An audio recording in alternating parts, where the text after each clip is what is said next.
महाराष्ट्राचं वाटोळं झालं ना आर्थिक दृष्ट्या. प्रश्नच नाही. महाराष्ट्र आज संकटात आहे. महाराष्ट्राच्या तिजोरीत पैसे नाहीत. माझा एकच प्रश्न आहे, जो अनेक वर्षांपासून विचारतोय, ज्याला लोक उत्तर देत नाही पण हसतात प्रश्न ऐकल्यावर. तो प्रश्न आहे की महाराष्ट्र गरीब झाला, पण महाराष्ट्राचे नेते, महाराष्ट्रातले राजकारणी, महाराष्ट्रातले पुढारी श्रीमंत कसे झाले? खरंय. कोकण गरीब झाला, नारायण राणे श्रीमंत कसे झाले? विदर्भातल्या नेत्यांची संपत्ती कशी वाढली? मराठवाड्यातल्या नेत्यांची संपत्ती, बंगले जाऊन बघा तुम्ही त्यांचे, मोठे मोठे किती मोठमोठे बंगले आहेत. बंगले पण हवेलीचे हवेली आहेत. एकदा आम्ही सिरीज करणार होतो IBN लोकमतवर या सगळ्या नेत्यांच्या बंगल्यावर. तर इतके मला फोन करायला लागले, नाही नाही आमचं घेऊ नका, आमचा छोटाच बंगला आहे. अरे मला माहिती आहे ना सगळ्यांचा छोटा काय आणि हे काय. एकनाथ शिंदे काय अचानक श्रीमंत झाले? कसे झाले? काय धंदा करता तुम्ही मला सांगा ना. मी व्यवसाय करतो, मी इन्कम टॅक्स भरतो, माझ्याकडे काही कोटी सुद्धा रुपये नाहीयेत. मध्यमवर्गीय माणूस आहे मी. प्रश्नच नाही. हे पैसे म्हातारपणी बँकेत ठेवून त्याच्यावर व्याज मिळेल एवढं, जगण्या इतके व्याज मिळेल एवढेच पैसे तुमच्याकडे येतात कुठे? 500 कोटी 1000 कोटी कुठून येतात? आणि कसे येतात? एकदा महाराष्ट्राला सांगा ना. मला खरंच हा प्रश्न पडतो. उद्धव ठाकरेंचा एक मातोश्री होता, त्यांनी दुसरा मातोश्री बांधला. आता उद्धव ठाकरेंच्या बंगल्याबद्दल एकनाथ शिंदे बोलतील, पण एकनाथ शिंदेनी जी इस्टेट केली त्याबद्दल कोण बोलणार? म्हणजे एकमेकाबद्दल बोलत राहतात, एकमेकाला काय म्हणतात शिव्या देत राहतात. मुळात प्रश्न आहे की माझा महाराष्ट्र गरीब कसा झाला आणि महाराष्ट्रातले राजकारणी श्रीमंत कसे झाले? याचं उत्तर असं आहे, लबाडीकडून श्रीमंत झाले. खरंय. आमचेच पैसे खाऊन श्रीमंत झाले. पण आज जनतेमध्ये ही धमक नाहीये की त्यांना प्रश्न विचारायची. माझा प्रॉब्लेम असा आहे की आज जनता सुद्धा त्या भ्रष्टाचारात सामील झाली आहे ना. तो इलेक्शनच्या वेळेला आमचा आमदाराला आमच्याकडे तुमच्या सोसायटीमध्ये काय टाईल्स लावून देतो. अरे आमची सोसायटी बरी आहे बाबा, मध्यम वर्गाची आहे, हायर मिडल क्लासची आहे, इथे कशाला टाईल्स लावतोय? गरीबाकडे जा ना तू. तिथे टाईल्स लावले त्यांनी. मला माहित नाही आमच्या सोसायटीला किती लोकांनी त्याला मतं दिली, पण मी तरी देणार नाही टाईल्स लावणाऱ्या आमदारांना. हे लक्षात घ्या. भ्रष्टाचारात मतदार सुद्धा सहभागी झालेला आहे. लाडक्या बहिणींना किती दिले? ह्यांनी काहीतरी पैसे दिले 1500 मग 2000. हा मग, आणि आता वाटोळ झालं सगळं. म्हणजे काहीच त्यांच्याकडे काय अजून नसतील आता. पण लाडक्या बहिणीं हा भ्रष्टाचारच होता ना, की तुम्ही या बहिणींना 1500 रुपये देऊन त्यापेक्षा त्यांना नोकऱ्या द्या ना. प्रश्नच नाही. अंगणवाडी सेविका ज्या आहेत त्यांचे पगार तुम्ही वेळेवर करत नाहीत, त्यांना द्या ना पगार. लोकांना गरीब ठेवायचं आणि नंतर आपण पैसे देतो म्हणायचं.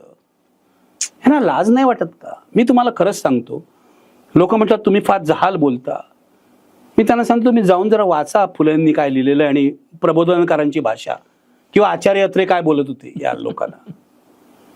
खरंच सांगतो, हे राजकारणी आहेत ना, माझा अहिंसेवर विश्वास आहे, माझा शांततेवर विश्वास आहे, नाहीतर फटके मारायच्याच लायकीचे आहेत. खरंच सांगतो तुम्हाला.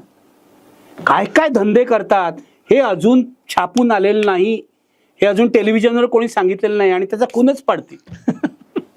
प्रयत्न झाला 4-5 वेळा माझ्यावर अटॅक करायचा, खून पाडायचा. त्या दाभोळकरांच्या जो पकडला समीर गायकवाड तिथे कोल्हापूरला, एक आरोपी आहे तो, त्याच्या टेलिफोन कॉन्व्हर्सेशन असं लागलं दाभोळकरांनंतर आणि पानसरेनंतर माझा नंबर होता. मगाशी मी जे सांगतो पोलीस आले माझ्या घरी, ते त्याच्यासाठी आले. तुम्हाला आता संरक्षण द्यायचं आहे, कारण त्यांनी नेऊन फडणवीस त्या मुख्यमंत्री होते, त्यांना ऐकवल्या टेप्स त्या कॉन्व्हर्सेशन की आता वागळ्यांचा नंबर आहे. कदाचित हे आउट झाल्यामुळे मी वाचलो, आता आतापर्यंत मी वर होतो.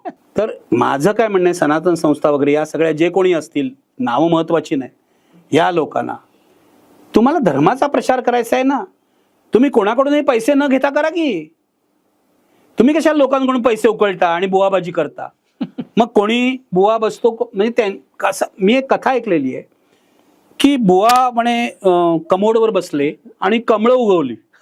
हा चमत्कार झाला. अरे काय चाललंय का तुमचं? म्हणजे ऐकणारे पण वेडे आणि मानणारे पण वेडे. हा गाडगे बाबांचा महाराष्ट्र आहे बाबा. हा गाडगे बाबांचा महाराष्ट्र आहे. तुम्हाला काय इतक्या वर्षापूर्वी त्या गाडगे बाबांनी, हा प्रबोधनकारांचा महाराष्ट्र आहे. प्रबोधनकारांच्या तत्वज्ञानावर माझा विश्वास आहे. शिवसेनेशी माझे मतभेद असतील, पूर्वी होते, आता काय फारसे राहिले नाही. पण प्रबोधनकार ज्यांनी इतक्या प्रखरपणे देवळांची सुद्धा तमा बाळगली नाही, आणि अंधश्रद्धेची ही काय म्हणतात ते, अंधश्रद्धा इथे जर अंधश्रद्धेचा प्रचार इथे होत असेल तर देवळांचीही गय करू नका असं प्रबोधनकारांनी लिहिलं. असे प्रबोधनकार, हा आपली परंपरा काय महाराष्ट्राने ओळखलं पाहिजे ना. मला वाटतं महाराष्ट्र आपली परंपरा, आपण फक्त नावं घेतो, शिवाजी महाराज, शाहू महाराज, महात्मा फुले आंबेडकर, त्यांचा विचार काय समजून घ्या ना. मला नव्या पिढीला सांगायचं आहे, जगामध्ये इतका थोर विचार कुठचा नाही, इतका थोर विचार महाराष्ट्राने दिलेला आहे. शिवाजी महाराजांनी राज्य कसं करावं हे सांगितलं. बाबासाहेबांनी समता आणि सत्ता याचं काय समीकरण असतं हे सांगितलं. महात्मा फुले तर महान क्रांतिकारक होते. समजून घ्या यार. तुम्ही समजूनच घेत नाही. आमचे पत्रकारच त्यांनाच माहीत नसतं. मी तुम्हाला सांगतो, मी अनेक इंटरव्ह्यू घेतले आतापर्यंत, मुलाखती म्हणजे नोकरीसाठी. महानगरमध्ये, IBN लोकमतमध्ये काही लोकांच्या पॅनलवर मी होतो. मी तरुण मुलांना एकच प्रश्न विचारायचो, पत्रकार बनायला आलेल्या, तुम्ही शिवाजी महाराजांचं चरित्र वाचलंय का आणि तुम्ही आंबेडकरांचं चरित्र वाचलंय का? ओके. 80% मुलांनी ही चरित्र वाचलेली नसतात. कोणाला काय माहित नाही. आणि आता हे तुमचं फेसबुक वगैरे सुरू झाल्यामुळे, माझं मत फेसबुक विषयी किंवा सोशल मीडियाविषयी वाईट नाही. बरोबर. सोशल मीडिया वापरला पाहिजे असं माझं मत आहे. कारण चांगल्या माणसांनी तो वापरला नाही ना, तर तो वाईट माणसांच्या हातात पडतो. क्या बात आहे. तो वापरला पाहिजे, तो प्रभावी आहे, तो उपयोगी आहे. पण मुद्दा असा आहे, तुम्ही काही पहिल्यांदा वाचन करा, मग चिंतन करा, मग मनन करा आणि मग लेखन करा. आपल्याकडे पहिल्या 3 क्रिया न करता लेखन करायला, अरे समजा मी मॅरेथॉनमध्ये धावायला निघालो तर मला आधी तर प्रॅक्टिस करावी लागते ना काहीतरी. तुम्ही आपलं होता फेसबुकवर लिहायला, कोणी काही लिहितोय, सावरकरांविषयी माहित नाही, गांधीजींविषयी माहित नाही. म्हणजे महाराष्ट्राची बौद्धिक दिवाळखोरी इतकी झालेली आहे ना, आणि आज ती अक्षरशः आपल्याला दिसते. महाराष्ट्राचा वाटोळ झालेलं. मी तुम्हाला खरंच सांगतो, मी आशावादी माणूस आहे, पण मला आता फारशी आशा उरलेली नाही. मी म्हणजे तरुणपणी तर खूपच आशावादी होतो, पण एकूण बघितल्यावर की महाराष्ट्राची सत्ता ही गुंडांच्या ताब्यात आहे. महाराष्ट्रातला विरोधी पक्ष सुद्धा नाकारता झालेला आहे. एकेकाळी आम्ही बघितले, मृणाल गोरेंसारखे नेते पाहिलेले आहेत, ND पाटील पाहिलेले आहेत. गप्र प्रधानांसारखा विरोधी पक्ष नेता होता, जो मंत्र्यांच्या केबिनमध्ये सुद्धा जायचा नाही. आता तर मंत्री आणि विरोधी पक्ष नेता यांचं साठलोट असतं. काय करायचं? प्रत्येक जण पैसे खातोय. मी तुम्हाला सांगतो, मला आयुष्यातलं सगळ्यात मोठा धडा आहे. माझं ॲसेट काय आहे मी तुम्हाला सांगतो.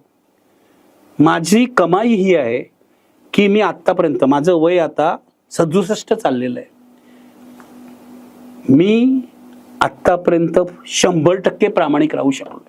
माणसाला आयुष्यात तडजोडी कराव्या लागतात, पण मी माझ्या व्यवसायाशी कोणतीही तडजोड केली नाही. मी पत्रकारितेची तडजोड केली नाही.